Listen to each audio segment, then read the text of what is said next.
Hello बच्चों, let's see what the question says. The question says in geometrical growth log phase is represented by. तो geometrical growth में तीन phases होते हैं.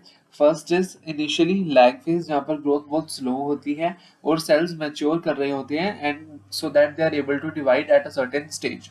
तो वो एक division वाली stage पर पहुंचे उस फेज को हम कहते हैं लैग फेज. जब वो डिवीजन वाली स्टेज पर पहुंच जाते हैं, डिवाइड करना शुरू कर देते हैं, उस फेज को हम कहते हैं लॉग फेज जहां पर एक्सपोनेंशियली सेल डिवाइड करता है, सभी के सभी सेल्स माइटोटिकली डिवाइड करते हैं और नंबर अपना इंक्रीज करते हैं.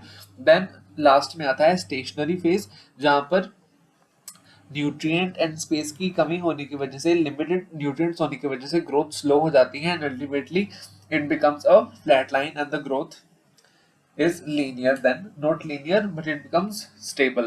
Okay, so log phase और exponential phase में क्या होता है? In this phase all the progeny cells mitotically increase in number like this. जैसे कि एक सेल था, उन्होंने डिवाइड करके दो सेल्स बनाए, then both of the two cells divide and they form four cells. और फिर सभी के सभी चार सेल्स ने डिवाइड किया, 8 सेल्स बना लिए, then 8 cells divide form 16, then 16 form 32, then 64 and so on will go on. और ऐसे सेल्स का नंबर माइटोटिकली इंक्रीज होता जाएगा and all the cells will divide continuously.